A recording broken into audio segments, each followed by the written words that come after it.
말씀 위에 굳게 서리 말씀 위에 굳게 서 말씀 위에 굳게 서그 말씀 위에 굳게 서리라. 블레셋 사람이 다시 이스라엘을 치거늘 다윗이 그의 부하들과 함께 내려가서 블레셋 사람과 싸우더니 다윗이 피곤하매 거인족의 아들 중에 무게가 300세겔 되는 노창을 들고 세 칼을 찬 이스비브놉이 다윗을 죽이려 하므로 스루야의 아들 아비새가 다윗을 도와 그 블레셋 사람들을 쳐 죽이니 그때 다윗의 추종자들이 그에게 맹세하여 이르되 왕은 다시 우리와 함께 전장에 나가지 마옵소서. 이스라엘의 등불이 꺼지지 말게 하옵소서.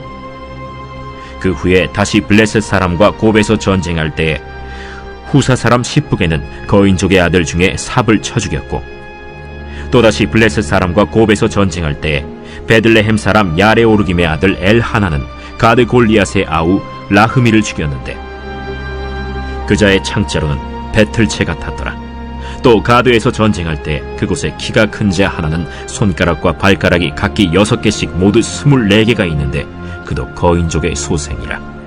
그가 이스라엘 사람을 능욕함으로 다윗의 형 삼마의 아들 요나단이 그를 죽이니라. 이 네 사람 가드의 거인족의 소생이 다윗의 손과 그의 부하들의 손에 다 넘어졌더라 하였더라. 오늘 본문은 두 전쟁 이야기로 엮여 있습니다. 먼저는 이 블레셋과의 전쟁입니다. 다윗은 몹시 지쳐 있었습니다. 싸움이 계속되어서 그런지 아니면 나이 들어서인지 확실치는 않습니다. 사무엘하 5장 이후로는 이 블레셋이 이스라엘의 위협적인 요소로 등장하지 않습니다. 그렇다면 지금 이 시기가 다윗의 통치기가 초기라고 생각할 수 있게 되는데, 그런데 만약에 이 다윗의 지쳐있음이 만약 나이 들어서라면 왕이 된 지 오랜 시간이 지난 것이다 라고도 생각할 수 있습니다. 이스라엘에게 블레셋은 참 불편한 존재임은 틀림이 없습니다. 15절에서 17절은 다윗이 어떻게 자신들의 부하들에 의해서 구출되었는지, 그리고 다윗의 부하들이 얼마나 그를 아끼고 소중히 여겼는가에 초점이 맞춰져 있습니다. 부하들은 다윗의 생명이 위험에 놓이는 순간, 그 순간을 목격하고 다시는 전쟁에 나오지 않겠다는 그런 약속을 받아냅니다. 그러면서 이 말을 합니다. 이스라엘의 등불이 꺼지지 말게 하옵소서. 여기에 나타난 아비새는 한평생 다윗의 충복이었습니다. 그의 형은 요압이고 그의 동생은 아사엘인데 이 세 형제가 모두 다윗의 통치 그 어간에 다윗과 다윗의 왕국을 지키는 큰 기둥들이었습니다. 아비새는 다윗이 사울을 피하여 도망을 다닐 때도 그의 곁을 떠나지 않았습니다. 그의 이력도 화려한데 다윗이 암몬 수리아 연합군과 싸울 때에도 직접 그 일대를 거느리고 전성을 거둔 그런 사람이었습니다. 사울의 유족 시므이가 다윗을 저주할 때에는 그 옆에서 격분을 참지 못했던 그런 사람이었습니다. 다윗을 반역한 그 아들 압살롬을 칠 때에는 세 용사 중에 한 사람으로서 그 형 요압과 이때와 한 사람으로서 군대 3분의 1을 맡아서 진두지휘한 그런 사람이었습니다. 베냐민 사람 세바가 반역했을 때 다윗은 아비새를 등용해서 그의 충성을 받았습니다. 그는 세 용사 중에 필두에 서서 한꺼번에 적군 300명을 쳐 죽이는 그런 일도 있었습니다. 또 3인의 두목 중에 가장 존귀함을 받는 자이기도 했습니다. 그는 에돔 사람 18,000명을 죽인 그런 무공의 사나이였습니다. 그 아비새가 지금 본문에서도 다윗의 곁을 지키고 있습니다. 위기를 만난 다윗의 생명을 지키고 또 여러 다윗의 용사들도 그와 함께 했었습니다.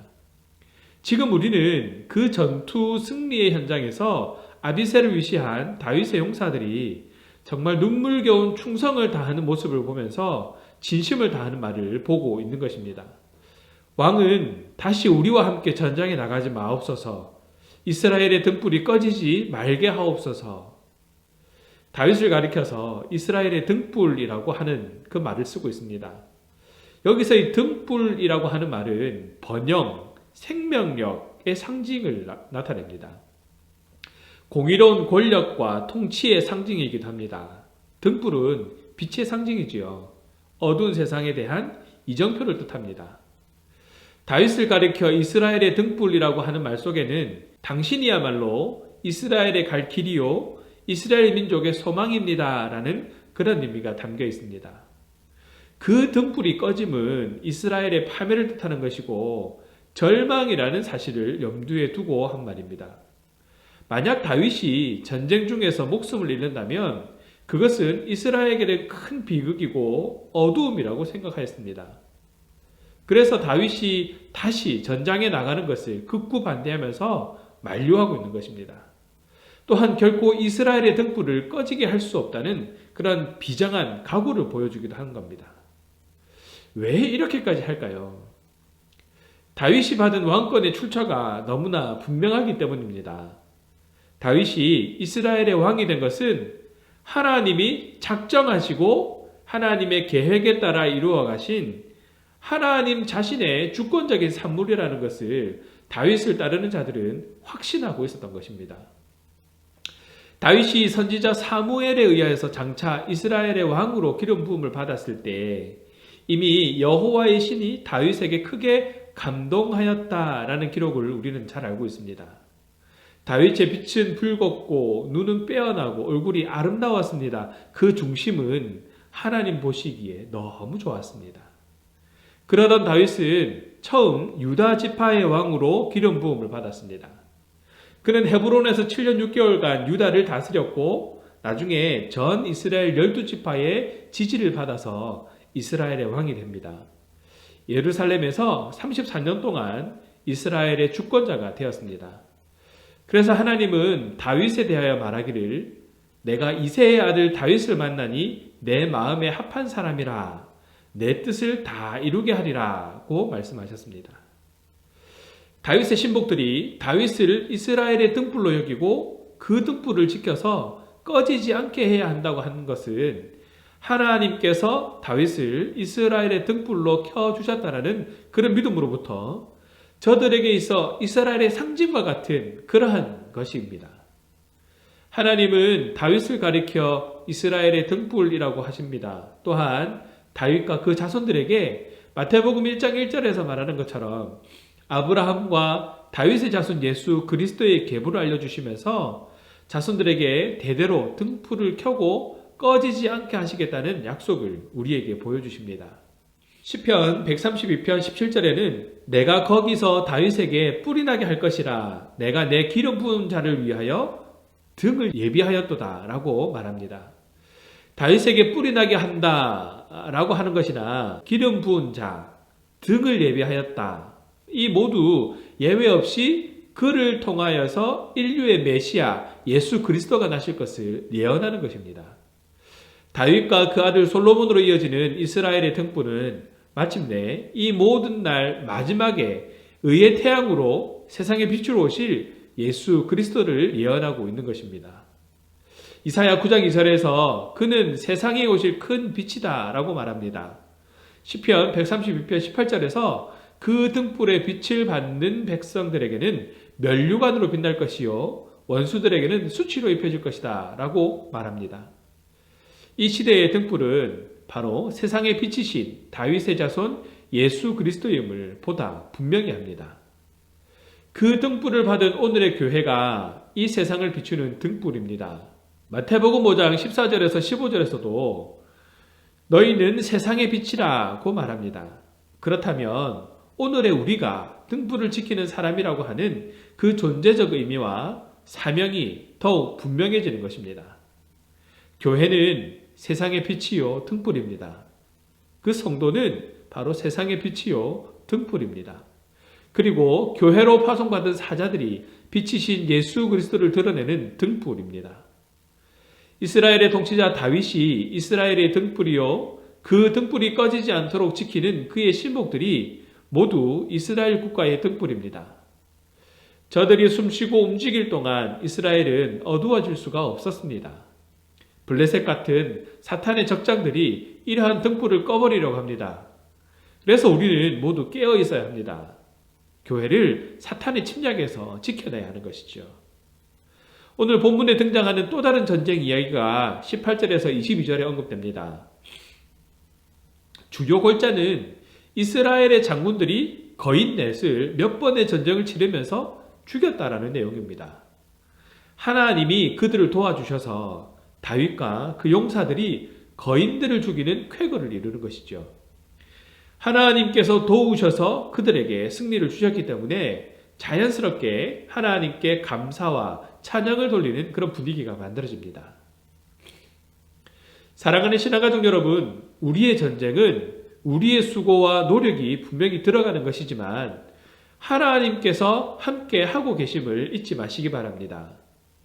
세상에서 빛과 소금으로 합당하게 살아가는 것, 이스라엘의 득불과 같은 다윗을 지키는 그 신복들의 마음처럼 분명한 이유가 있어야 합니다. 우리에게 그 이유는 하나님께서 나에게 은혜를 먼저 베풀어 주셨음에 있습니다. 나의 공로가 아닌 오직 은혜로 선물로 내게 주신 그러한 것입니다. 다윗으로부터 꺼지지 않는 등불로 예수에게로까지 연결된 그 불은 이제 저와 여러분을 통해서 세상을 향해 나아가야 할 것입니다. 우리에게 주어진 그 사명을 잘 감당할 수 있도록 각자의 사명을 발견하는 그러한 시간 되시기 바랍니다. 교회에서, 가정에서, 그리고 내가 속한 그곳에서 감당해야 할 역할들을 통해서 하나님 나라를 이루어가고 그리스도를 전함에 부족함이 없는 그런 삶이 되어지기를 간절히 바랍니다.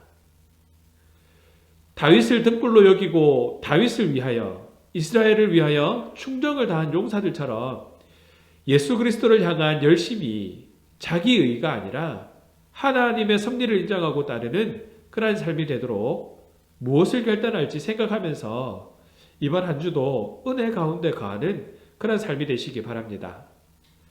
다윗을 위해 충성하였던 용사들이 전쟁에서 그런 주의 은혜로 대승을 거둘 수 있었던 것처럼 우리의 삶에서 하나님의 영광은 드러날 것임을 기대하는 그런 순종의 삶을 살아가기를 간절히 바랍니다. 기도하겠습니다. 사랑의 하나님, 감사합니다. 다윗을 등불로 세워주셔서 그 사명을 감당하게 하시면서 하나님 나라를 이루어 가신 하나님의 뜻을 바라봅니다. 또한 다윗을 따르는 자들에게도 하나님으로부터 부어지는 은혜를 생각하며 다윗을 향한 마음을 통해 하나님을 향한 열심을 만들어 가신 하나님의 은혜도 기억합니다. 주님, 우리의 등불 대신 주님을 따르는 삶이 되기 원합니다. 매 순간, 매일매일 주님만을 따르는 삶이 될 수 있도록 지혜를 더해 주시고 항상 하나님의 방법이 우선되는 삶이 될 수 있도록 주장하여 주시옵소서. 이제 교회로 이어지는 등불 수호의 사명이 우리 각자에게로 연결되어질 때에 하나님 안에서 합력하여 선을 이루어 가시는 하나님을 더 묵상하며 합당하게 살아갈 수 있도록 인도하여 주시옵소서. 감사합니다, 주님. 우리 주 예수 그리스도의 이름으로 기도합니다. 아멘.